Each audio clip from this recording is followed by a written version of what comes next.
Selamat pagi Bapak Ibu Saudara sekalian. Selamat datang dalam acara Sarapan Sabda bersama saya Pak Saparman. Sarapan kita pada pagi hari ini diambil dari 1 Yohanes pasal yang kedua ayat 1 sampai dengan ayat yang ke-6. 1 Yohanes 2 ayat 1 sampai dengan ayat yang ke-6. Demikian firman Tuhan.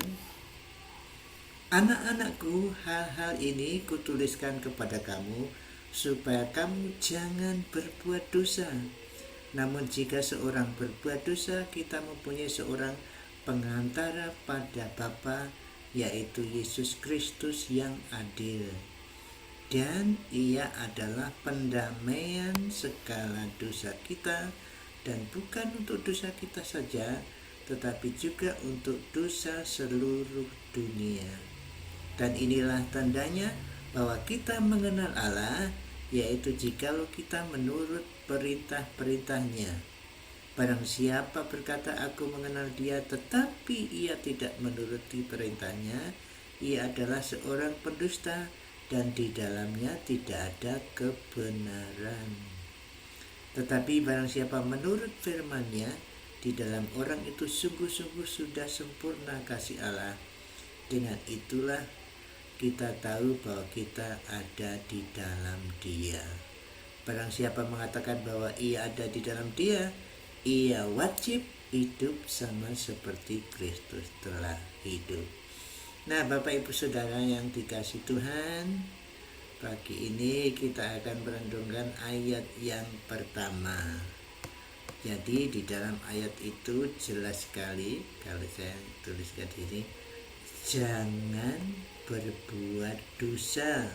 Jadi si penulis menulis kepada pembacanya, jangan berbuat dosa. Nah, ini sebetulnya bisa diterjemahkan yang baik, jangan pernah berbuat dosa. Nah, tadi dikatakan di sana kalau kita mengatakan sudah tidak pernah berbuat dosa, itu kita mengatakan dia pembohong ya. Tapi maksudnya jelas sekali, sudah dijelaskan kemarin bahwa sesungguhnya orang Kristen itu biasa tidak berdosa.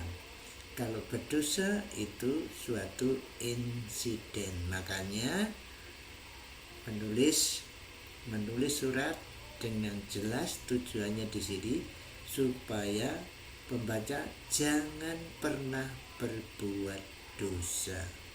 Berusaha tidak berbuat dosa.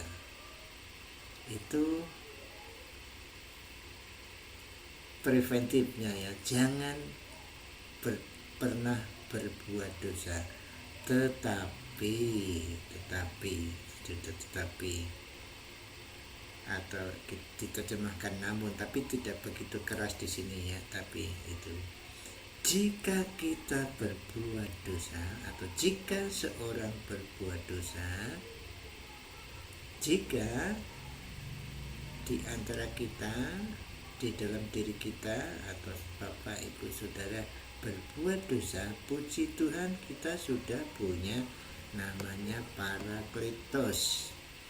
Nah, Parakletos itu biasanya ditujukan kepada Roh Kudus ya, tapi dalam ayat ini Parakletos adalah Yesus, dan itu sebagai pengantara, helper, penolong, tapi juga pengantara, pembela juga begitu ya. Jadi kita punya pengantara antara kita dengan Tuhan, yaitu Yesus Kristus yang benar atau yang adil ini ya. Jadi Bapak Ibu Saudara, mari kita berusaha tidak berbuat dosa. Tapi kalau kita berbuat dosa ada obatnya, kuratif, yaitu Tuhan Yesus. Yesus sebagai pengantara kita. Nah, di dalam kitab Ibrani disebut imam besar. Imam Agung, bukan lagi Harun dan keturunannya, tetapi Yesus Kristus. Kita adalah imam-imam kecil, imam besarnya Tuhan Yesus. Jadi pengantara antara kita dengan Allah Bapa. Jadi nasihatnya, jangan pernah berbuat dosa. Tetapi kalau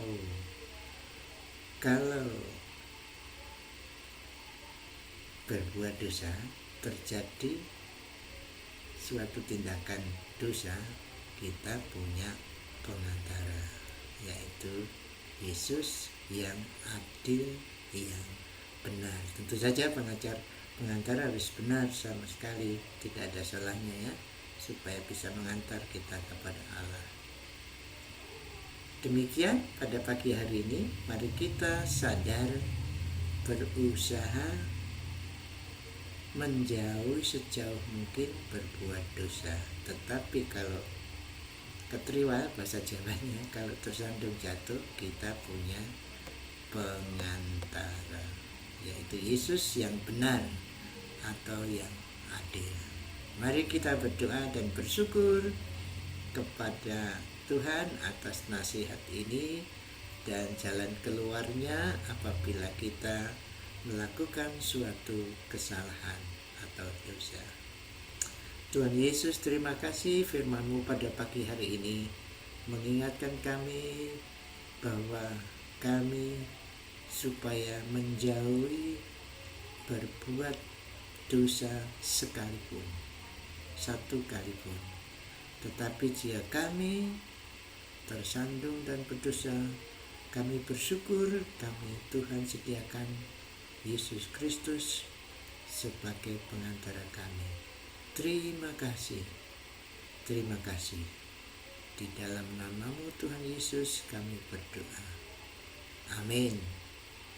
Selamat beraktivitas Bapak Ibu Saudara sekalian. Jaga prokes. Masih pakai masker ya, jaga jarak, jauhi kerumunan, sering cuci tangan dan kurangi kegiatan kalau tidak penting. Tidak usah pergi. Terima kasih, Tuhan Yesus memberkati Bapak Ibu Saudara dan saya. Amin.